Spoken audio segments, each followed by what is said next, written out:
C'est notre invité Abdelkrim Hamri. Marhaba bik. Merci, merci pour l'invitation. Merci d'accepter notre invitation. Vous êtes donc artiste peintre. Si Exact. je vous dis le chenois en un coup de maître, il est juste là.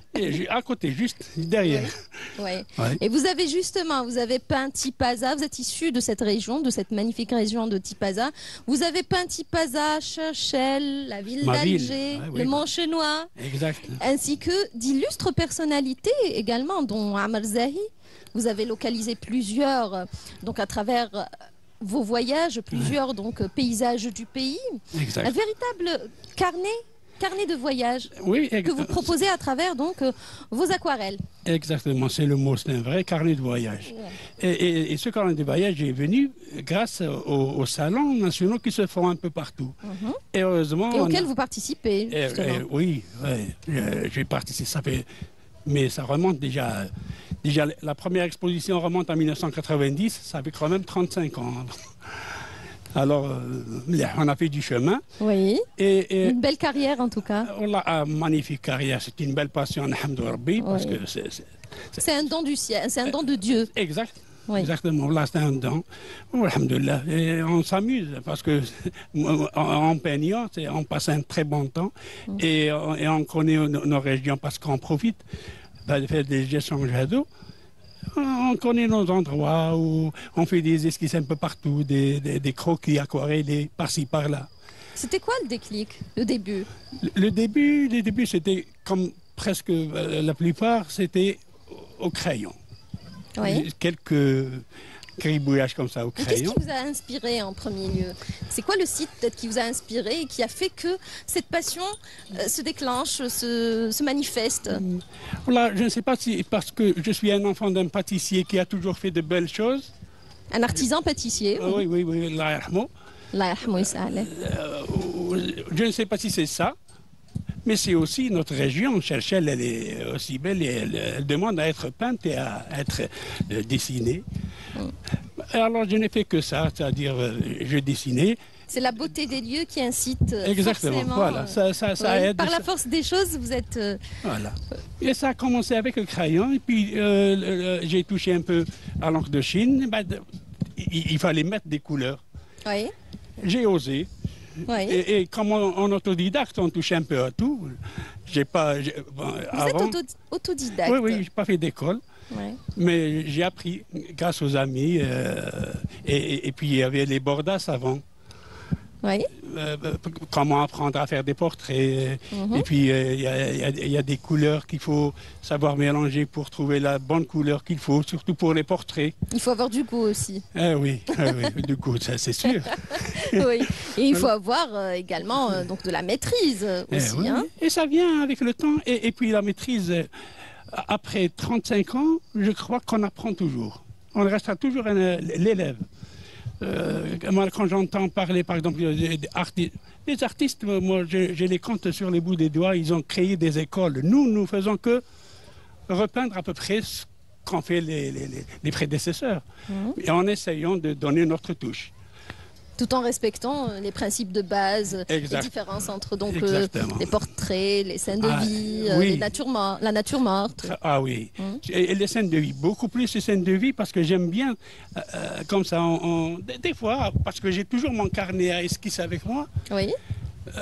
Et je viens souvent dans ces régions parce que là, on a été ici, à Sète. Et même dans les ruines romaines, je viens souvent avec mon ami qui est comme moi, aquariste. Voilà, on fait des dessins par-ci par-là et on garde. Et au fur et à mesure, on apprend. C'est vrai que le site archéologique de Tipaza est magnifique. Ah oui. Aucune pierre n'a de secret parce que on a un peu peint tous les... Carrément. Un véritable défi en tout cas. Voilà. On a beaucoup de ruines dans notre entourage, à Cherchel et à Tipaza. On s'inspire un peu. Nous avons aussi Sidi Abdelrahman qu'on est en train de voir en image. Oui, je l'ai fait. Je l'ai fait en éliminant tous les personnages. Parce que j'ai laissé Sidi Abdelrahman, rien que Sidi Abdelrahman, le mausolée. Oui. Et puis j'ai peint aussi beaucoup. Rapprochez juste le micro, s'il vous plaît, Oui. qu'on puisse vous entendre. Oui. J'ai beaucoup peint notre mausolée de Cherchel aussi. C'est Oui. d'Ibrahim. C'est d'Ibrahim al-Ghabrini. Oui, c'est d'Ibrahim. L'intérieur, à l'extérieur. Et selon des anciennes photos que j'ai repris en peinture, j'ai donné des couleurs. J'ai donné, parce qu'il y a des anciennes cartes postales en noir et blanc que j'ai repris. Et voilà, c'est des sites qu'il fallait garder parce que les sites changent avec le temps. Il y a quelques sites qui ont presque disparu.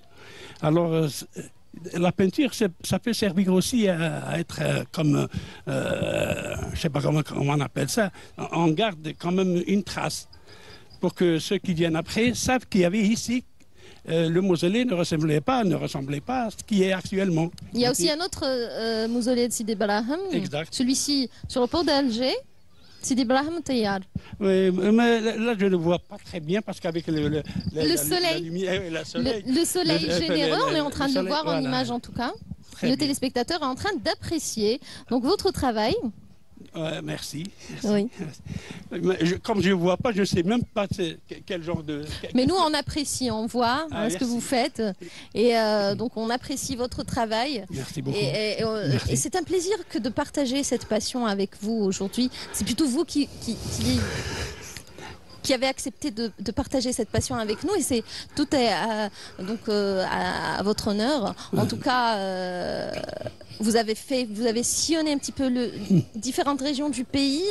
Vous avez, à travers votre travail, donc fait découvrir aussi de nombreux sites de notre beau pays. C'est vrai, oui.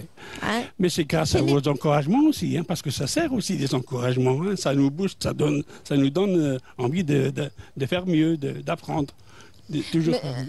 En tout cas, la créativité, c'est vous. C'est vous qui créez et nous on est là pour vous accompagner, c'est notre rôle, on est là pour vous accompagner, pour faire découvrir ce que vous faites. Merci. Est-ce que vous pouvez nous parler un petit peu de... on a parlé des sites, des nombreux sites que vous avez immortalisés, réalisés à travers donc, ce que vous faites. Oui. Quel est le site qui vous a le plus marqué peut-être ? Le phare de Cherchel, par exemple. Le phare. Le phare, je crois que je m'en lasse jamais de le repeindre. Je l'ai fait sur, je ne sais pas combien de fois. Et à toutes, je l'ai fait à l'aquarelle, à l'acrylique, à l'huile. C'est beaucoup plus le phare. J'ai beaucoup peint le phare. Ouais. Et puis j'ai même une idée de peindre les phares d'Algérie. Excellente idée. Oui, il y a un photographe qui a fait ça. Il a Zino The Bar, qu'on salue. Exact. Il a fait des magnifiques photos. C'est vrai. Les phares d'Algérie. Voilà. J'ai pensé à faire quelques. J'ai commencé d'ailleurs. Hein. J'ai fait le phare de Ténès, l'amirauté d'Alger, quelques phares. Et j'ai envie de continuer. Pourquoi pas un thème spécial, le phare d'Algérie. Comment se fait le choix peut-être des couleurs, ce contraste entre le bleu de la mer, le bleu du ciel, la verdure On est en plein dans le bleu ici. Oui, tout à fait. Le bleu nous entoure. L'Algérie est méditerranéenne, la mer Méditerranée. Et ça inspire. A inspiré beaucoup d'artistes peintres. Exact. Notre région, elle a connu beaucoup d'orientalistes ici. Ils ont peint beaucoup de choses. Ici à Tipaza, il y avait un orientaliste dont je me suis beaucoup inspiré. C'est Eugène Dehé. Il était de la région. Il est même enterré sur les hauteurs de Tipaza ici. La nature s'impose ici, hein, n'est-ce pas? Oui, elle est dans son bain ici. Oui, tout à fait. Ouais, voilà. Et vous aussi. C'est comme sûr, un poisson dans l'eau. C'est le mot. Voilà. Et nous sommes ici justement comme des poissons dans l'eau. Oui, et ça baigne. Très agréable site, magnifique, le cadre est agréable. C'est vrai, alhamdoulilah. Ça c'est vrai. Alors vous avez peint ce site sur lequel nous nous trouvons? Oui, j'ai fait ici, mais c'était des croquis aquarellés. Oui. On est venu avec mon ami le jour de... Parce qu'ils ont restauré ce site. On est venu avec mon ami, mais ce n'était pas dans cet endroit, c'était dans un autre endroit. Et c'était calme, on était tout seul. Et on a fait quelques... lui, il a choisi son coin. Moi, j'ai choisi mon coin. Ouais. Il s'appelle Smaïn Chana. Qu'on salue aujourd'hui à travers notre émission. Exact. Et vous avez fait un travail impressionnant aussi sur la lumière, Oui. sur la lanterne. Alors, éclairer ma lanterne. Ouais. Donc, c'est une des dernières, je crois. C'est oui, une des dernières aquarelles. N'est-ce pas? Exact. C'est une des dernières, oui. Une des dernières réalisations. Oui, c'est des aquarelles. J'aime beaucoup ces choses anciennes. Oui, c'est une image marquante en tout cas. Voilà. Ça nous a marqué. Voilà, parce que chaque chose, moi quand on peint, les gens se retrouvent leurs souvenirs, Oui. Voilà. C'est vrai. Et c'est très particulier parce qu'en fait, on avait parlé de carnet de voyage. Oui. Ça nous permet à nous aussi, à travers votre travail, de nous évader, de voyager. Exactement.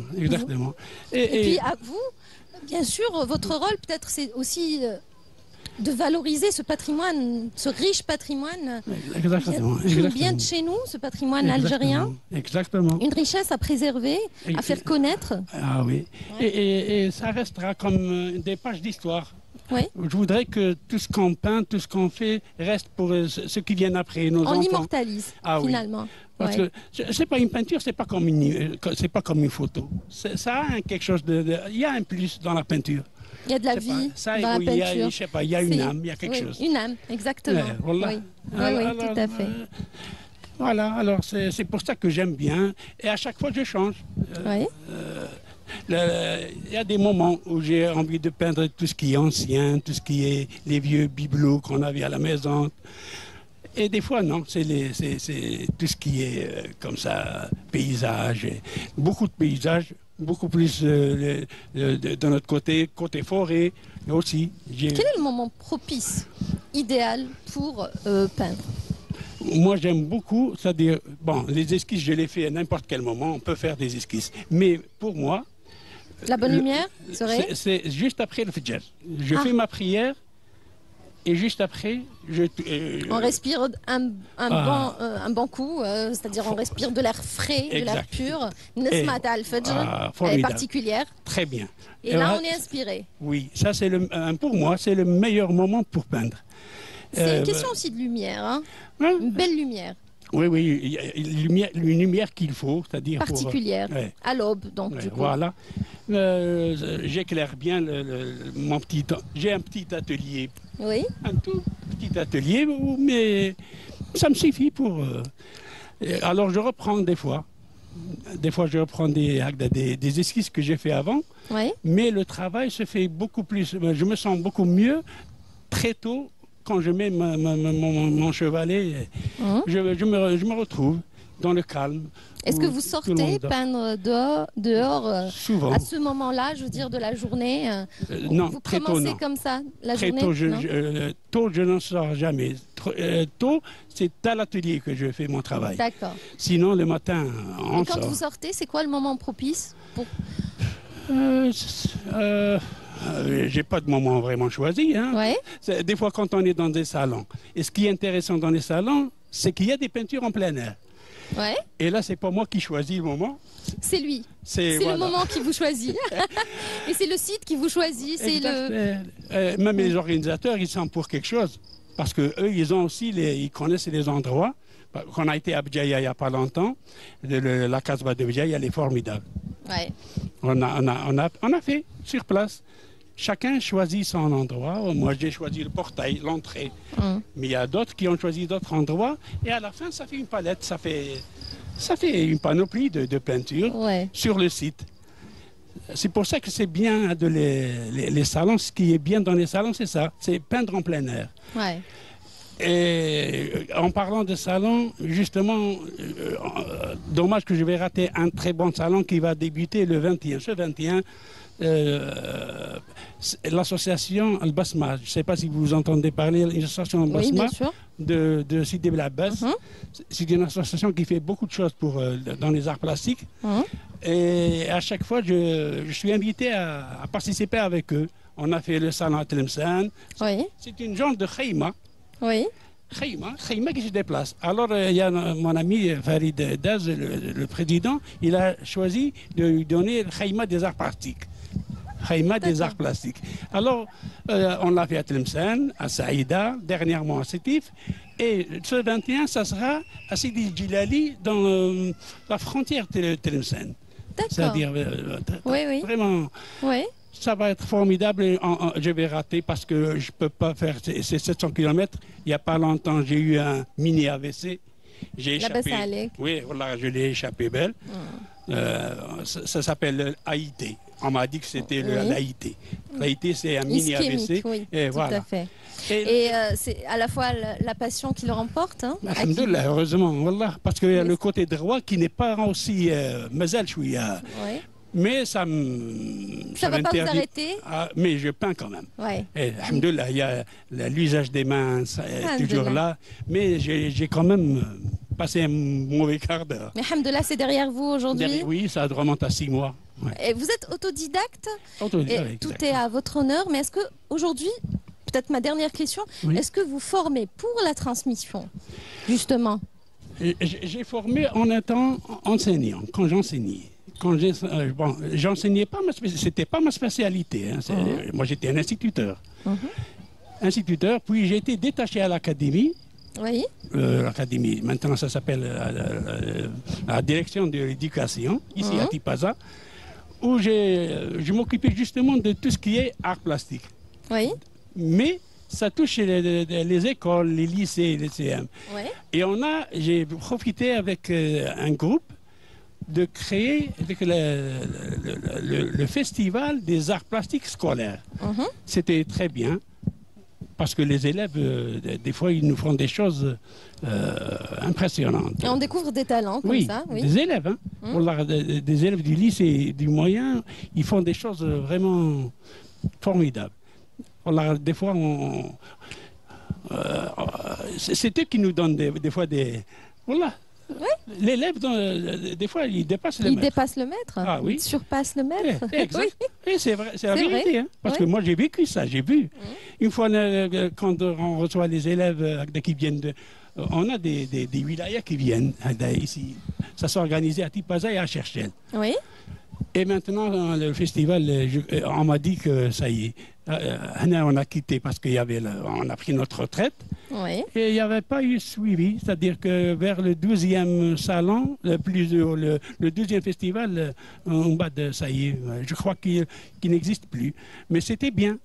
Parce que ça a encouragé les élèves à venir, à connaître les régions, les rencontres et tout ça. Les échanges, bien sûr. Anna, je voudrais bien encourager ceux qui sont actuellement à la tête de l'éducation de remettre ça, c'est-à-dire, c'est bien les arts plastiques dans les écoles. Dans les Il faut écoles. les encourager. Ça nous permet de découvrir des talents. Bien sûr. Merci beaucoup. C'est moi qui vous remercie. C'était un plaisir que de vous recevoir aujourd'hui dans Brise d'été. Merci beaucoup. Pour partager avec vous. Donc, vous avez partagé avec nous donc, vos carnets de voyage et vous nous avez fait voyager. Merci pour ce bon moment passé en votre compagnie. Yatek Saha. Donc, Abdelkarim Hamri, je rappelle que vous êtes artiste peintre issu de la région de Tipaza. Cherchel particulièrement. Très belle ville, l'antique Césarée.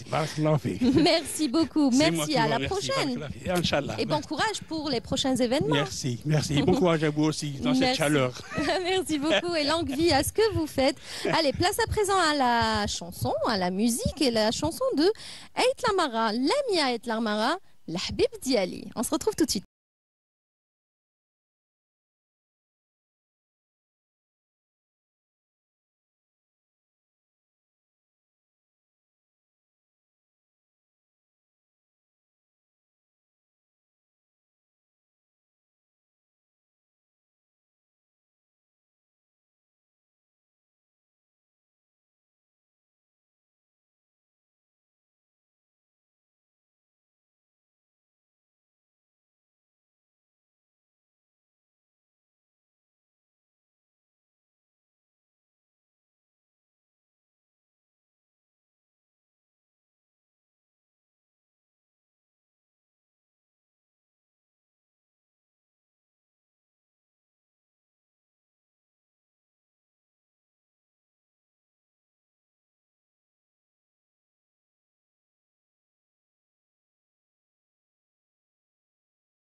Voilà, de retour sur notre plateau et c'est le moment de recevoir notre invité, notre deuxième invité du jour. Il s'agit de Mohamed Amin Sidi Khlef.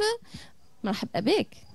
Merci madame, Bek Marhaba. Merci pour l'invitation. Je vous salue aussi cette sympathique équipe, le staff technique qui travaille avec vous. Merci beaucoup. Je salue aussi nos amis spectatrices et spectateurs que nous regardent aujourd'hui.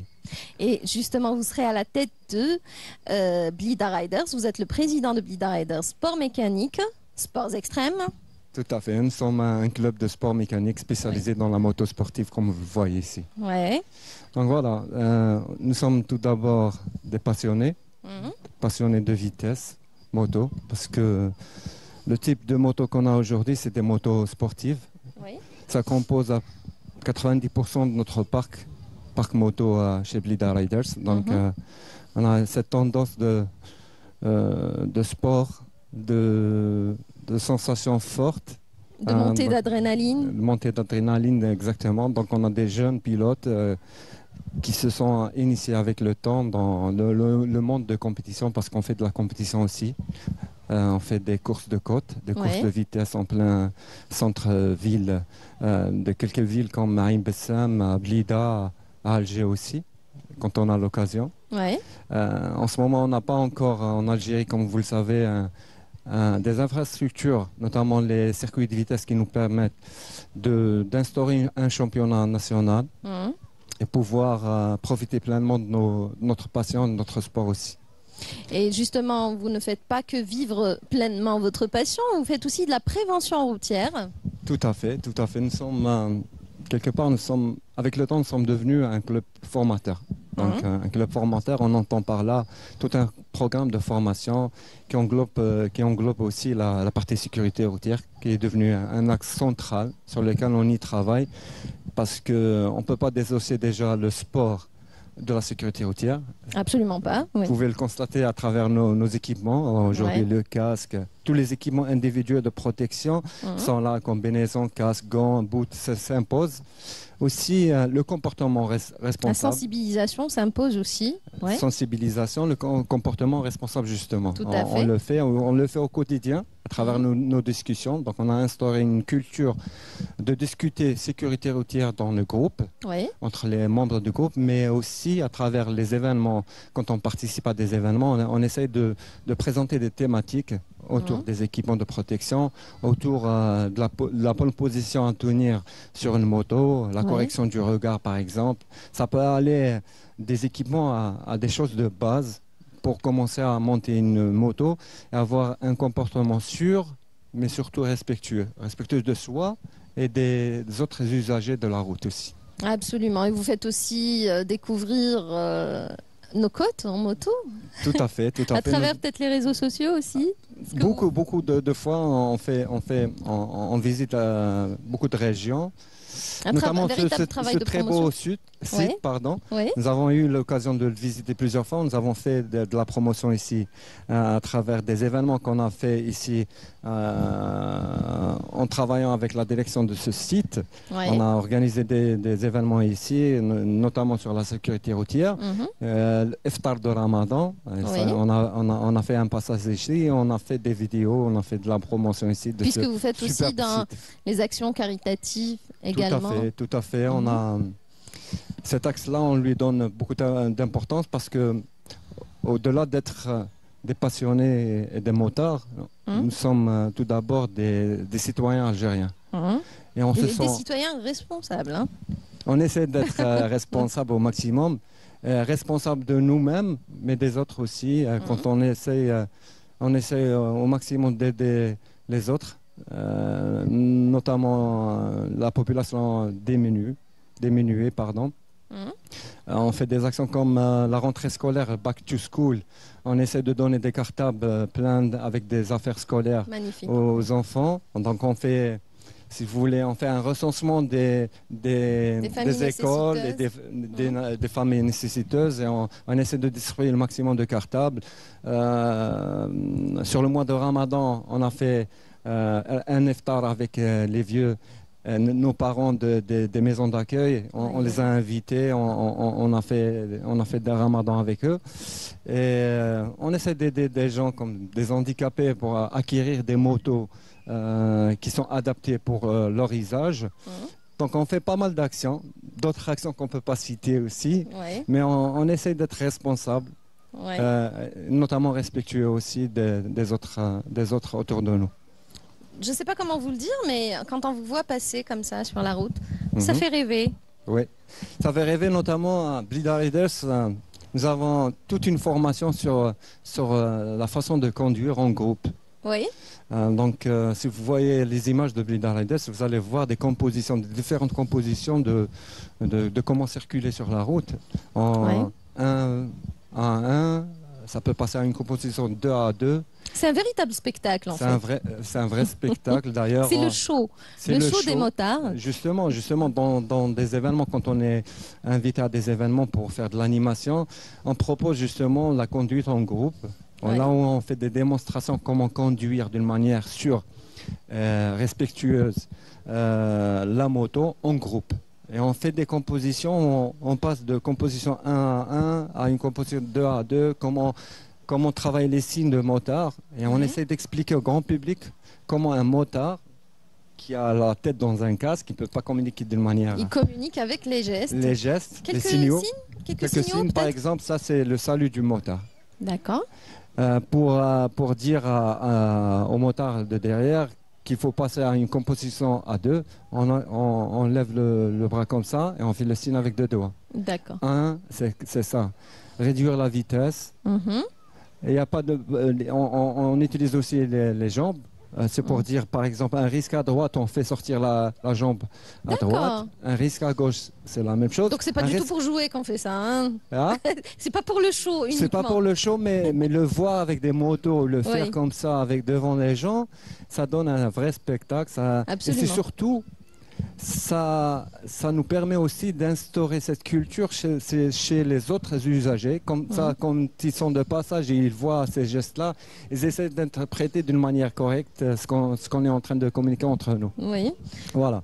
Donc, aussi, je voulais parler du côté sport. Parce que pour nous, le sport, c'est ce qui nous permet aujourd'hui de travailler sur pas mal d'aspects de la vie. Notamment le bien-être physique de nos équipes, mentales.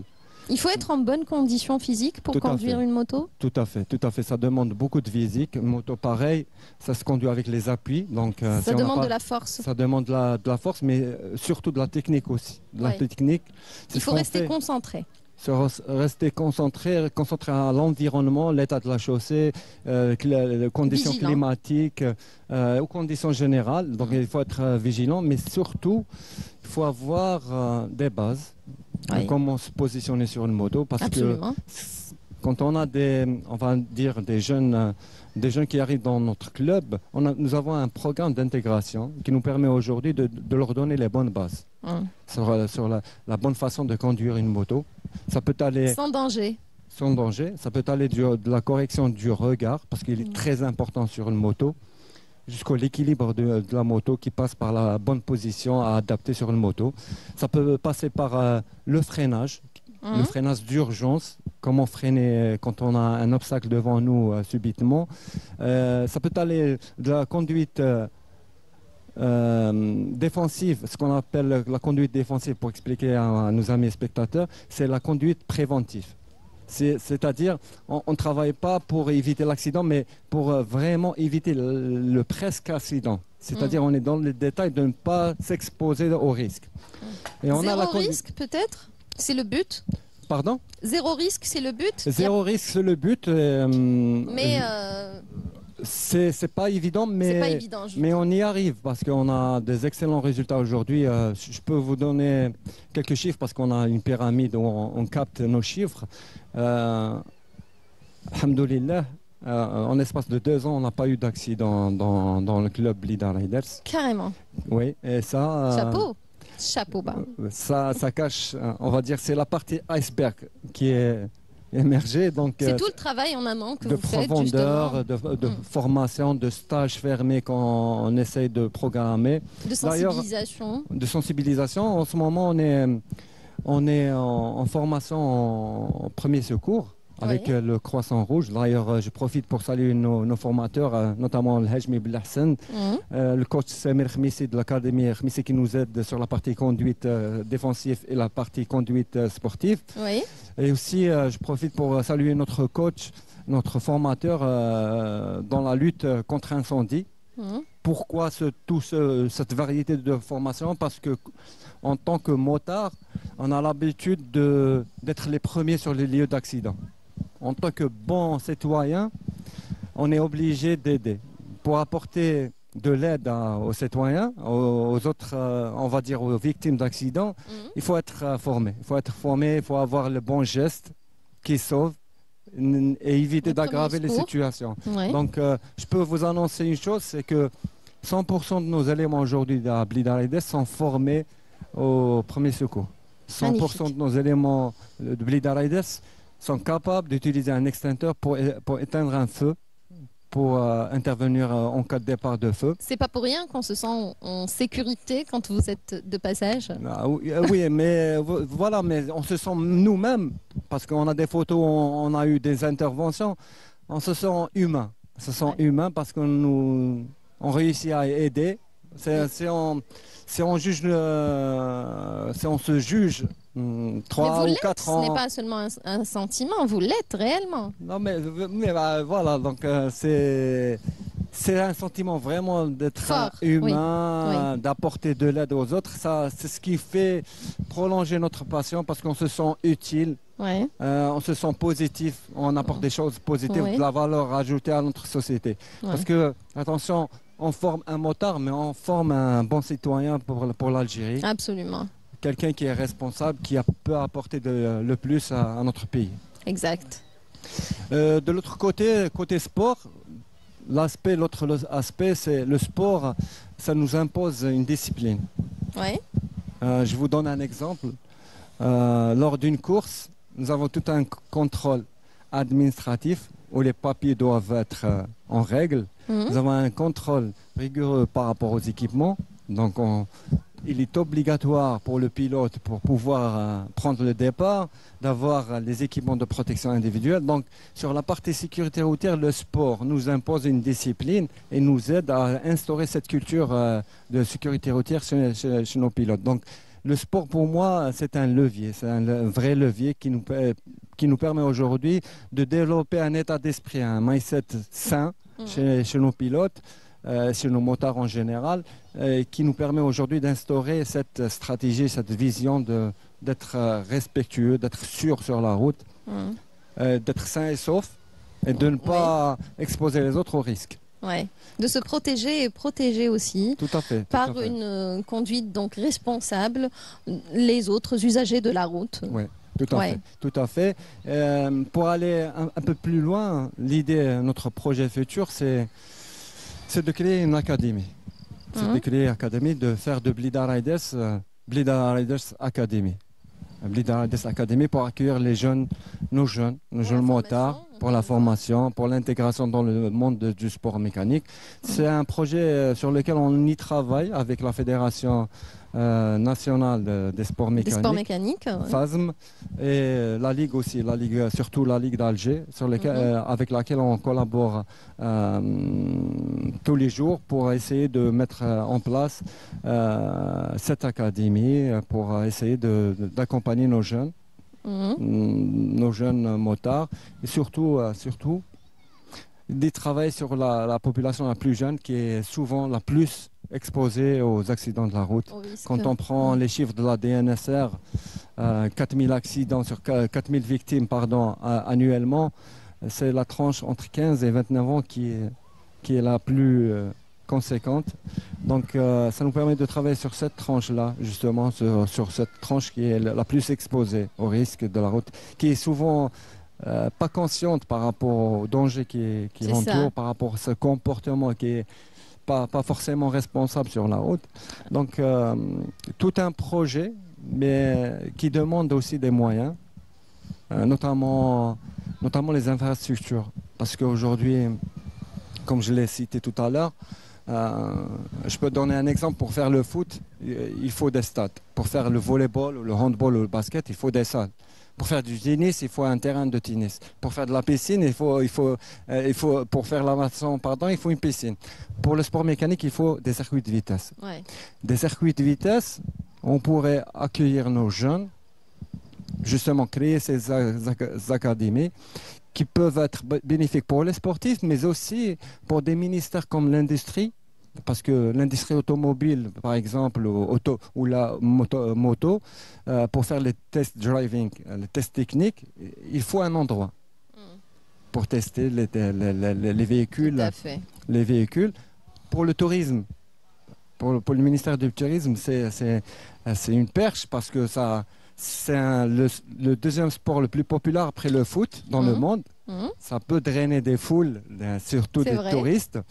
Et pour le ministère de la Santé, par exemple, ça va réduire la facture de l'hospitalisation parce que ça va réduire les risques de la route et les accidents de la route. Il faut penser aussi à des pistes cyclables également, tout à fait, très important tout à fait. pour les usagers. Aujourd'hui, pour expliquer à nos chers spectateurs, aujourd'hui, les courses moto qu'on fait aujourd'hui, c'est des courses de côte. Donc, c'est des circuits temporaires. Donc, avec des autorisations des autorités, avec l'aide des autorités, on ferme des circuits temporairement pour faire nos courses, pour être sûr d'avoir au moins le minimum des conditions sécuritaires pour faire une course, que ce soit un spectacle. Mais à part ça, on ne peut pas faire des courses vitesse, par exemple. On peut avoir un nombre important de spectateurs et de créer ce spectacle. Parce que c'est un sport vraiment de spectacle, vraiment de premier degré. C'est vraiment un show. Hein. C'est un show, c'est un show. Ouais. C'est un sport que personnellement je dis, c'est un sport individuel, mais c'est un sport en même temps collectif parce que c'est le collectif qui donne ce spectacle-là. Exactement. Donc en tant qu'individu, on se sent obligé de s'améliorer. En tant que collectif, on doit être en synergie pour donner ce bon spectacle. C'est vrai. Voilà. Donc, c'est notre passion. Donc, on est en train d'y travailler pour la prolonger le plus longtemps possible parce qu'on sait qu'un drame peut... c'est vite arrivé, un accident, c'est vite arrivé. D'ailleurs, la création de ce club, parce que ce club-là a son histoire, il a une raison d'être. On a eu un accident tragique en 2020. À l'époque, on était... un groupe de motards, un groupe de passionnés qui étaient autour de cette passion, on faisait des sorties touristiques et tout ça. Un jour, on a perdu deux de nos motards, Younes Haddouche et son frère Nordin, dans un tragique accident à Boufaïk. Et ça a créé un sentiment de responsabilité chez nous.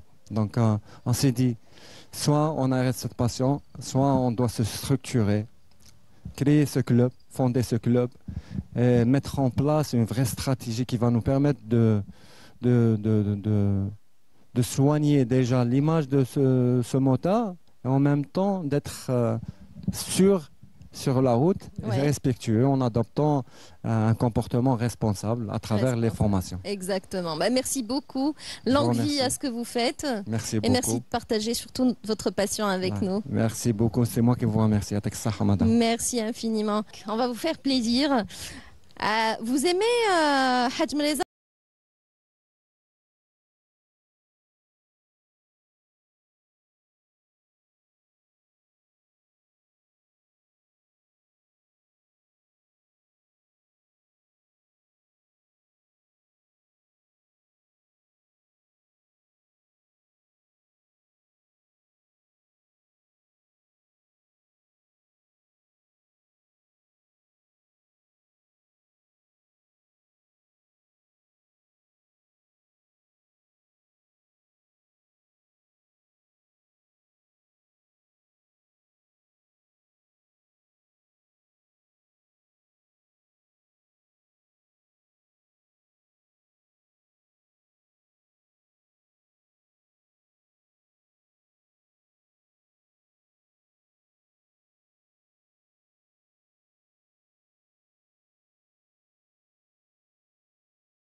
On s'est levé, il a emporté donc nos parasols. On a dû les enlever. Yazid, bronzé ou chouïa? Ah oui, il faut bien, non? Vous l'aurez compris, c'est l'équipe de choc. Yazid et Mahiddin. Et Samira Hadjamer qui nous rejoignent. Bonjour, merci. Comment ça va? Très très bien, alhamdoulilah. Alhamdoulilah, le beau soleil, généreux soleil de Tipaza. Le bleu et le blanc du Sed, du village touristique du Sed. Il est magnifique. On va prendre des couleurs. Oui. Ouais. On va prendre des couleurs, mais là, on est en train saison. de préparer notre GPS pour y aller tout droit à la Casbah d'Alger, n'est-ce pas? Oui, Ah. la Casbah d'Alger, la Médina, la vieille Médina, la citadelle. Oui, mais elle est très branchée côté Casbah, mais maritime, en fait, du côté de la mer. Et moi, c'est le Yaflota ou Anafletjbel. Voilà. C'est pas vrai, moi je suis branchée Casbah d'Alger, c'est le cœur d'Alger. Le cœur d'Alger, exactement. Le cœur battant. Exactement. Ou palpitant aussi. Oui, tout à fait. Le cœur palpitant Qui d'Alger. commence, moi ou toi? Ben, je pense qu'on commence par la mer et on ira jusqu'au... Voilà. Donc on commence par Casbah Marine, qui à la base était de Bab el-Oued à Bab Azoun. Bab Azoun qui était relié à la Darse d'Alger, au port d'Alger, à ce qui est aujourd'hui l'Amirauté, qui a été le premier port d'Alger aussi. Une histoire passionnante. Oui, grâce à Khebdin, ça s'appelle la jetée Khebdin, Khebdin Barberousse. Ouais. Khebdin Barberousse qui a réussi à vaincre les forces navales espagnoles, de Vargas surtout, de Vargas, qui lui monopolisait l'accès, donc l'entrée et la sortie d'Alger. Voilà, qui est une forteresse espagnole qui se trouve actuellement à l'intérieur des forces navales donc de l'Amirauté. Et là où il y a le musée maritime. Le musée maritime a une très belle architecture. C'est un endroit à visiter. Il est ouvert tous les jours pendant les vacances. Oui, on a été, ces grandes fenêtres, c'est vraiment... et puis c'est un peu climatisé sans climatiseur à l'intérieur. Oui, et surtout il a été modifié pendant la colonisation française où l'armée coloniale avait mis ses fours pour préparer le pain. Donc il y a eu beaucoup de modifications, mais il reste magnifique. L'architecture telle qu'il est aujourd'hui, le musée maritime, est fabuleux. Qu'est-ce qu'on a juste à la sortie du musée maritime? On a Bab Zira. Bab Zira qui était relié à Bab Azoun aussi. À Bab Azoun, on a ce qui reste des 8 casernes des janissaires. Voilà, donc il y avait des casernes, il y en avait 8 tout autour d'Alger. Les Ottomans, lorsqu'ils sont arrivés à Alger, bien sûr, il y avait la vieille Médina. Ils ont construit la citadelle qui est tout au bout, Yazid en parlera. Ils ont construit la poudrière aussi. Mais ils ont aussi construit des remparts. Donc ils ont rajouté des remparts, pardon. Il existait des remparts. Puisque la ville est d'abord berbère, le cœur d'Alger est berbère. Absolument. Et on le sait déjà parce qu'en haut, il y a la statue de Bolorin Ibn Ziri. Donc tout autour pour la protéger de toute attaque extérieure. Voilà. Qu'est-ce qu'on a? On a une plaque romaine parce que avant d'être Alger, c'était Icosium. Il y a la légende d'Hercule, bien sûr, et ses 12 compagnons. C'est l'île aux mouettes. Tout ça est raconté sur des pièces qui ont été frappées et qui ont été trouvées là où est actuellement le trésor. Le trésor d'Alger, c'est parce qu'un trésor a été trouvé là-bas. Donc un trésor de pièces qui indique... C'est là où il y a également l'Icosium, je pense, que du côté du métro d'Alger, du côté de la place place des Martyrs. Je pense qu'il y a également... toutes des vestiges de la période de... Alors, il y a une plaque qui est apposée au mur. Elle a été découverte pendant la colonisation. Elle est juste à la sortie de Bab Azoun, près du Théâtre National. C'est tout près de la caserne des janissaires, Square Port Saïd. Voilà, oui, mais ce qui est aujourd'hui frappant, c'est ces vestiges qu'on voit à côté de Place des Martyrs, du métro, je pense. On est sur l'îlot Lallahom. C'est juste en face de la mosquée Ali Bechin. Donc Ali Bechin, on le connaît, c'est Aldo Pecini, qui a été, on va dire, adopté par Mami Arnaout, qui était installé, donc c'est un amiral qui était installé à Bastion 23. Et donc toute cette partie tout ça, on appelle ça d'abord, à l'époque romaine, c'était le decumanus. Donc, qui reliait Alger à Césarée, à Cherchel, à Tipaza. C'est cette route. Donc, c'est le decumanus et c'est la voie donc romaine.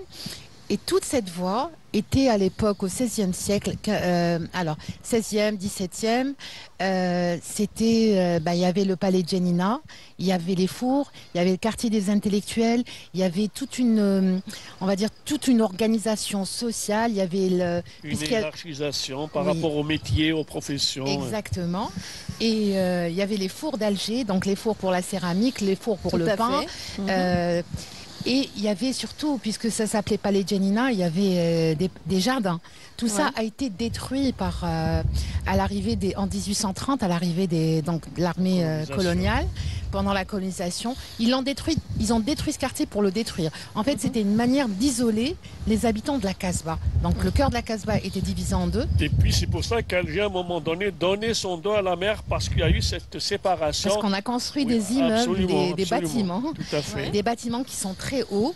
En fait, le boulevard de la Liberté. Boulevard Che Guevara. Le boulevard Che Guevara, le boulevard de la Liberté, tout le chemin qui mène vers le Bastion 23. Che Guevara, la Liberté. Vraiment, c'est ça.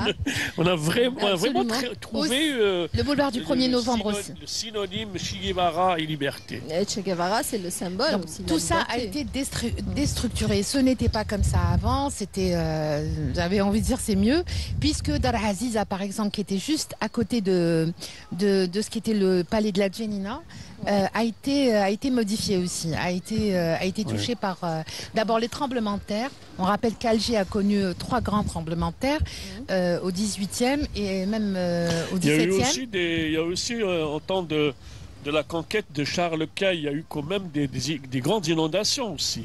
Charles Quint, il y a eu, je pense, un séisme. C'est pas ce que la légende dit. La légende dit que c'est beau. Oui, le baraka, c'est des Bougdour. Voilà, qui a tapé avec son bâton et que la mer s'est soulevée pour en fait avaler l'armada. Parce que Charles Quint est venu avec une immense armada pour attaquer Alger. Il est venu au mois d'octobre, c'est en 1541. Il n'a pas eu beaucoup de chance puisqu'il a coulé, il s'est enfui vers Cap Matifou. Et là, Mais il faut rappeler aussi qu'il y a eu une résistance farouche des Algérois, soutenue par les Andalous de Cherchel, pour également résister contre l'envahisseur Charles Quint. La météo. La météo à travers la baraka de Sidi Bouzid aussi. Préciser que Charles Quint, c'est l'Empire espagnol, donc c'est quelque chose qui est énorme. Les forces algériennes, donc toute la résistance, il y en a toujours eu. Il y a toujours eu une résistance depuis toujours à tout colonisateur qui a attaqué Alger. Donc avant 1830 et après. Donc c'est bien de valoriser ces pages d'histoire, etc. Et il faut qu'il y ait aussi des circuits touristiques rappelant ces aspects-là. Parce que on voit généralement des circuits touristiques très intéressants, mais cet ancrage dans l'histoire manque. Je pense qu'il faut encore le souligner à chaque fois. Absolument. Il y a des circuits, des écrivains. Voilà, Casbah, c'était aussi un bastion de littérature. Nous savons de grands artistes, de chanteurs. On avait le Hajj Mohamed Al-Anqa. Il y avait beaucoup de Ben Debber, les Rassim, le Msid Fatah, Kharjet quand même des sommités également. Donc il faut quand même. Il faut qu'il y ait ce côté élitiste également et permettre aux gens de découvrir en fait ces grands... à travers des circuits touristiques. Oui, à travers des circuits. Si on passe par la maison de Ben Debber, eh ben, il faut qu'on en parle. Si on passe par la maison de Bachtarzi, de la Anqa, de Iger Bouchen, de tout ce qu'ils ont vécu à la Casbah, parce que la Casbah, c'était cet ancrage historique, cette diversité culturelle. Vraiment, c'est très important de rappeler que on voit par exemple les sites par rapport à Dar Sultan, par rapport par rapport au restaurant, il y a toujours des circuits par rapport au musée, mais il y a quand même cette vie. Par exemple, reprendre le film Tahia Yadidou, circuit, qui nous rappelle un peu toutes les balades des enfants, etc. Dans le film, pas de la bataille d'Alger, le circuit bataille d'Alger également. C'est vraiment très très intéressant de revenir à ça qui fait en fait l'âme de la Casbah. Parce qu'il y a des Casbahs à travers le monde, mais ils n'ont pas cette âme. La Casbah respire, elle est là, les enfants sont là. Mouloudia, tout ça, tout le monde est là. Donc vraiment, il y a des Casbahs dans d'autres pays, mais on ne trouve pas cette âme, c'est juste touristique en fait.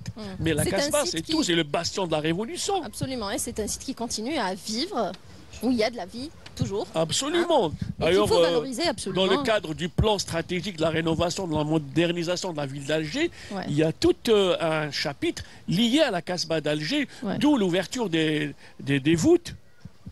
L'ouverture des voûtes. Et en parlant de Alger maritime, il y a aussi la prochaine ouverture carrément d'un espace maritime impressionnant. Donc vraiment, il y a une continuité entre le haut, entre le Djbel et l'Outa. Donc il y a toujours cette continuité entre la haute Casbah et la Méditerranée. Qu'il faut absolument valoriser. On arrive à la fin de notre émission.